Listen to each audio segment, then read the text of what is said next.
হাসপাতাল থেকে ইচ্ছে করে আমার শাশুড়ি আমার বাচ্চাটাকে লুকিয়ে নিয়ে তার মেয়েকে দিয়ে দিয়েছে, অথচ আমি তখন জানতামই না আমার ছেলে হয়েছে নাকি মেয়ে। প্রেগনেন্ট অবস্থায় শুরু থেকে হাসপাতালে যত দায়িত্ব ছিল সকল দায়িত্ব আমার শাশুড়ি নিজের হাতে নিয়ে নিয়েছে। যতবারই আলট্রাসাউন্ড করেছি ততবারই বলেছে আমার বাচ্চা উল্টা আছে, আমার ছেলে বাবু হবে নাকি মেয়ে বাবু হবে সেটা বলা যাচ্ছে না। আমি আর আমার ননদ একসাথেই প্রেগনেন্ট হয়েছিলাম 1 মাস আগে পিছে। যদিও সে আমার ননদ, কিন্তু বয়সের দিক থেকে সে আমার থেকে অনেক বড়। 3 মেয়ে হওয়ার পর আমার ননদ আবারও প্রেগনেন্ট। এটা শুনে তো আমার ননদের শ্বশুর বাড়ির সবাই অনেক বেশি খুশি ছিল, কিন্তু এবার আমার ননদ অনেক বেশি ভয়ে ছিল এবার যদি তার ছেলে না হয় তাহলে তার স্বামী নাকি তাকে ডিভোর্স দিয়ে দিবে। আর তারই ঠিক 1 মাস পরে আমার প্রেগনেন্ট হওয়ার খবরটাও সবাই জেনে যায়। এটা ছিল আমার প্রথম সন্তান। আর আমার প্রেগনেন্ট হওয়ার খবর শুনে আমার বাবার বাড়ির সবাই এবং আমার শ্বশুর বাড়ির সবাই অনেক বেশি খুশি হয়েছিল। আমার ননদ যখন জানতে পারে আমিও তার সাথে প্রেগনেন্ট, তখন আমার ননদ তার 3 মেয়েকে নিয়ে তার বাবার বাড়িতেই চলে আসে আর তার প্রেগনেন্সির সকল ট্রিটমেন্ট আমাদের এখান থেকেই করে। আমার প্রথম সন্তান ছেলে অথবা মেয়ে আল্লাহ পাক যেন সুস্থভাবে পৃথিবীতে পাঠায়, আমি শুধু এই দোয়াই করতাম।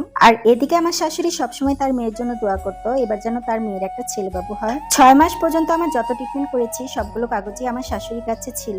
যখনই একটু আমি কাগজগুলো দেখতে চাইতাম তখনই আমার শাশুড়ি বলতো এগুলো তোমার দেখার দরকার নেই, দেখলে তোমার টেনশন বেড়ে যাবে। বাচ্চা সুস্থ আছে এটাই আলহামদুলিল্লাহ। আমার শাশুড়ি এমনিতে অনেক একজন ভালো মনের মানুষ, তিনি সারা প্রেগনেন্সি জার্নিতে আমাকে দিয়ে কোনো কষ্টের কাজ করায়নি। যেহেতু আমি তার একমাত্র ছেলের বউ, সে আমাকে নিজের মেয়ের মতো করেই ভালোবাসতো, তাই আমিও তাকে অনেক বেশি বিশ্বাস করতাম। সে যেটা বলে যেটা করে সেটা নিশ্চয়ই আমার ভালোর জন্যই বলে, ভালোর জন্যই করে। কিন্তু এই অবস্থায় মেয়েরা যতই আরামে থাকুক তারপরও তার মায়ের কথা মনে পড়ে, তার মাকে একটু প্রয়োজন হয়। তাই আমি প্রায় সময় আমার শাশুড়িকে বলতাম আমার মায়ের বাসায় আমাকে পাঠানোর জন্য, কিন্তু আমার শাশুড়ি সবসময় বলতো 6 মাস বের হোক, 6 মাস পরে আলট্রাসাউন্ড করার পরেই তুমি তোমার মায়ের বাড়ি যেও। আমার ননদ আর আমি একই ডক্টর দেখাতাম, তাই আমার ননদের আর আমার যখন আলট্রাসাউন্ড ডেট দিয়েছে তখন দেখলাম আমার শাশুড়ি চেহারার মধ্যে একটু চিন্তা চিন্তা ভাব ছিল। আর এটা যেহেতু আমার প্রথম সন্তান তাই যেন আমার বাপের বাড়িতে যে আমার কোনো সমস্যায় পড়তে না হয় সেই জন্য আমাকে এই বাড়িতেই রাখা হয়। এখান থেকে বাচ্চা হওয়ার পর আমাকে আমার বাবার বাড়ি পাঠাবে। অনেকক্ষণ পরে আমি দেখলাম যে আমার শাশুড়ি আর আমার ননদ কি যেন কানাঘুষা করতেছিল,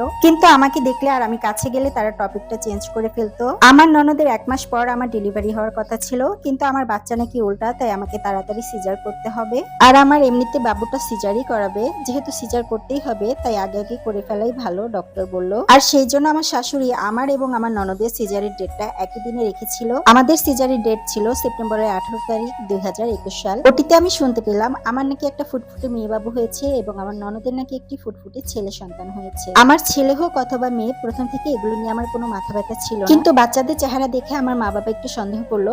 আমার মেয়ে সন্তানটা হয়েছে একেবারে আমার ননদের স্বামীর মতো, আর আমার ননদের ছেলে সন্তানটা হয়েছে কিছুটা আমার ভাইয়ের মতো দেখতে। আমার মা চুপে চুপে তখন ডাক্তারদের সাথে এবং নার্সদের সাথে একটু কথা বলে। নার্সদের মধ্যে থেকে একজন নার্স